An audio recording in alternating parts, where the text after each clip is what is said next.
At the family dinner, I lifted my glass when I heard it. My father's voice cut through the chatter like a blade. Nobody needs your money or you. The room didn't even flinch. My sister nodded, almost amused, as if she'd been waiting to say it out loud for years. Heat crawled up my neck, but I kept my face steady. My smile was small. My silence was sharper than anything they could throw at me. They thought I'd swallow it the way I always did. But sitting at that table, surrounded by people who only valued what I provided, I knew something they didn't. Their downfall had already begun. I grew up in that house, believing silence was the price of belonging. My parents never said it outright, but it lived in the pauses between their sentences. Those tiny, sharp moments taught me my value came from what I could give, not who I was. Even as a kid, I filled the gaps. If Sarah forgot her homework, I ran it to school. If Dad needed someone to stay home with Grandma, I canceled my plans. When Sarah hit adulthood and her bills started piling up, somehow they all ended up in my hands too. They called it being reliable, but reliability turns into servitude fast when no one asks how you're doing. On the outside, my family looked warm and tight-knit. Holiday photos, matching sweaters, my mom's famous sweet potato casserole sitting in the middle of the table like a trophy. People always said we were lucky. They meant the pretty kind of luck, the kind you can frame, not the kind that keeps you safe.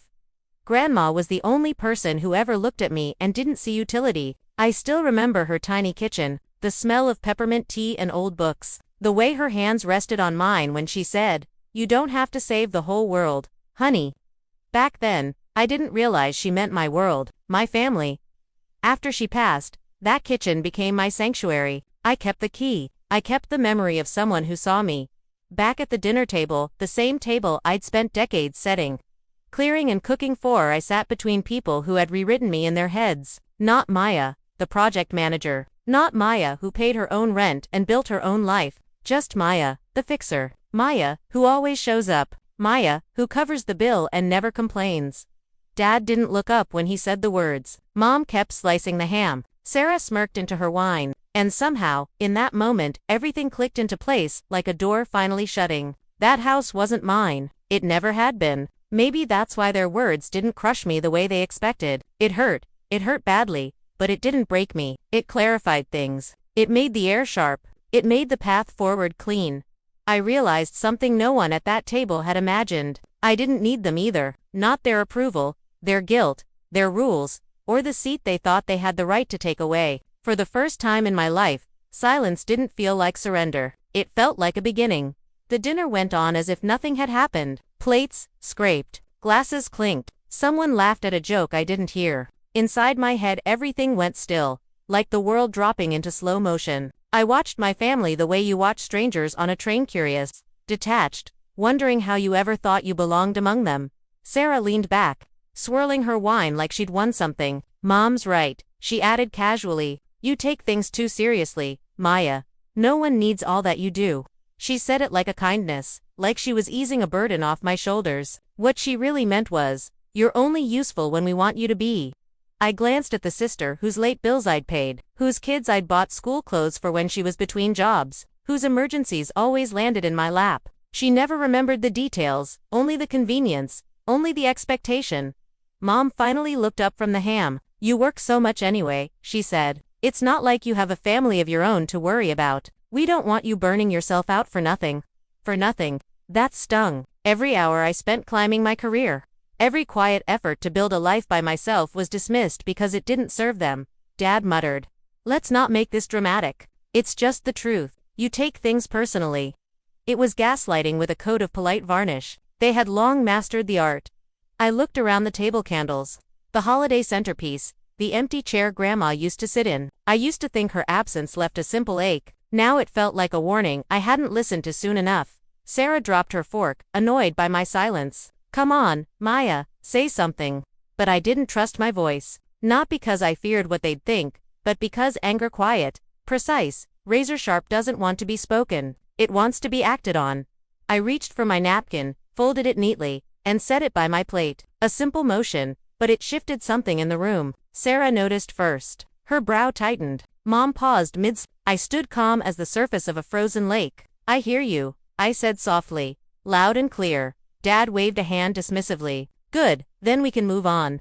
But the truth was, that was the moment I moved on from the version of myself they'd built. The Maya who bent, who fixed, who carried. The Maya who gave without asking and stayed small so others could stay comfortable. I walked toward the hallway to grab my coat and felt something inside me settle into place. Not a crack, not a break, but a decision. They wanted me silent. Fine. Silence was what they would get. They had no idea what silence from me actually meant.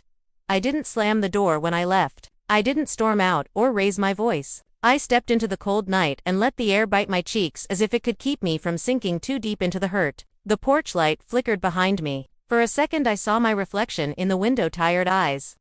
Tense shoulders, the posture of someone who'd carried too much for too long. The walk to my car felt longer than usual. Each step peeled back another layer of memory. The nights I'd shown up with groceries. The emergencies I'd covered. The way my reliability was praised only to be used later as a cudgel. By the time I reached the driver's seat, a quiet tremor ran through my hands. Not from fear, from recognition, from clarity. At home, the silence hit harder than their words. I turned on the hallway lamp. Warm light spilled across my small, tidy living room. The space had always felt like a pause between battles. That night it felt like neutral territory. Finally reclaimed. I sat at my dining table, pulled my laptop closer, and opened a folder I'd never dared start before. Family payments.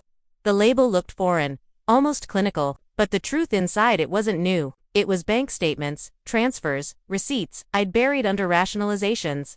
They needed help. It's just this once. I went through them slowly, like someone sorting through wreckage after a storm. Patterns jumped out, repeated withdrawals, emergency charges, late-night transfers. The timeline formed itself, sharp and undeniable. For years I thought speaking up would make me cruel. Silence had made me disposable. The decision arrived gently, the way dawn touches a dark room. No drama, no breakdown, just a shift. I emailed a lawyer whose name Jen had mentioned months earlier. Jen once said, "If you ever get tired of being their safety net, call him." Back then I laughed it off. Now it felt like the most natural thing in the world. I attached everything, every receipt, every transfer, every message. My cursor hovered over the send button. I breathed once, steady, click. The file left my inbox quiet and final. The reply came faster than I expected. "I've reviewed what you sent," he wrote. "This isn't just family help. It's a pattern of financial exploitation. If you're ready, we can move forward." Ready? I stared at the word. I saw Dad's bored face in my mind. I heard Mom say, "No one needed you." I saw Sarah smirking into her wine. I typed one sentence, "I'm ready."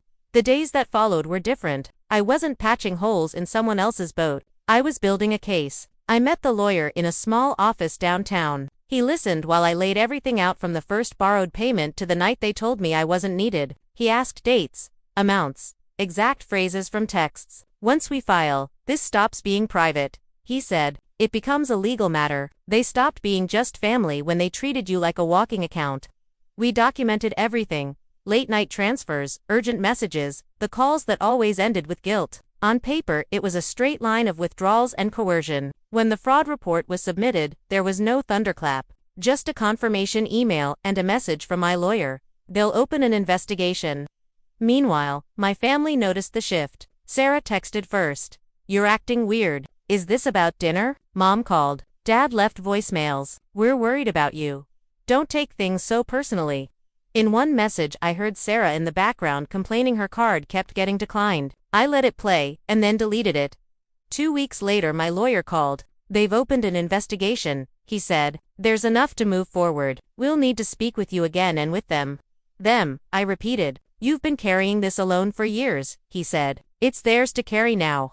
The day it happened, the sky was a flat winter gray. My lawyer said I didn't have to be there when investigators arrived, but I wanted to see the moment they realized I wasn't theirs to use anymore. From the street, my parents' house looked the same wreath, same crack in the step. Through the dining room window I saw the table set and my family in their usual places. I parked, walked up, knocked once, and let myself in. Mom looked up, startled. "Maya, you didn't say you were coming." I took off my coat and took in the scene. Dad at the head of the table, Mom at his right, Sarah, across from my old chair. Seth leaned back, relaxed. "Thought you didn't need me," I said. Mom's eyes narrowed. "Don't start." Sarah rolled her eyes. "You're seriously still on that?" I walked to my seat, but didn't sit. I set my bag there instead. Dad cleared his throat. "Look, he said. About what was said last time. Let's not blow it up. We were just talking. Mom bristled. I was just being honest. That's one word for it, I said. Seth snorted. We said we don't need your money. Take the hint. I looked from him to Sarah. Funny, I said quietly. Some people are very interested in where my money went. Before I answered, there was a sharp knock at the front door, 3 hard, measured hits that rattled the frame. The sound froze the room. Dad frowned. Who is that? He asked. He went to the door, opened it, and stopped. Good evening, sir, a man said. Financial Crimes Unit. We're looking for Sarah and Seth Miller, and Thomas and Elaine Carver. Silence dropped over the house. Mom stood up. There has to be some mistake, she said. 2 investigators stepped inside, badges visible. One held a tablet. The other held a folder I recognized from the copies my lawyer had shown me. There's no mistake, the woman said. We're here regarding an investigation into alleged financial fraud and exploitation. We'd like to ask you some questions. Sarah's chair screeched back. Maya, what did you do? She hissed. For the first time in a long time I didn't shrink. I stayed silent. Then I started doing things they never expected. Seth stepped forward, face red. You called the cops on your own family over a few transfers, he said. The investigator looked at him. We're talking about years of unauthorized withdrawals and coerced payments. That's not a few transfers. Please sit down, sir. Dad tried to pull himself together. This is a misunderstanding, he said. Any money moved was family business. Family business doesn't override the law, the woman replied. You'll each have the chance to explain. For now, we need you to remain while we ask some questions. Mom turned to me, eyes wet. Maya, tell them this isn't what it looks like. I met her gaze. You told me nobody needed my money or me, I said quietly, so I stopped giving you both. Her mouth opened and closed. We were upset. We didn't mean it. You meant it enough to say it, I cut in. My words came level, held up by every drained account. The investigators began. Dates, amounts, authorizations. Sarah stumbled, looking at Mom and Dad. Seth scoffed once, and then fell silent when specific totals were read. Every favor shrank under the weight of the numbers. I didn't stay for the whole thing. I had no interest in watching them scramble. As I picked up my bag, Dad snapped, if you walk out that door, don't bother coming back.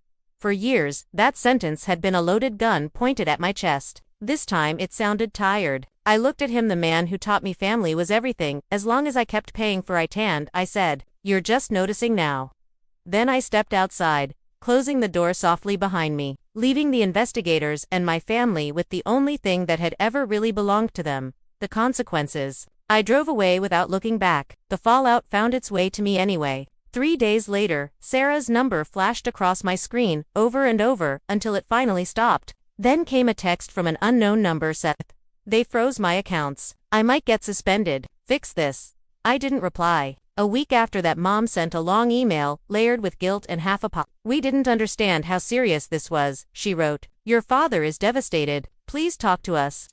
The same man who told me nobody needed me was now begging for a conversation. Funny how quickly roles reverse when the money stops. Jen called. 2 sentences. They're panicking. You did the right thing.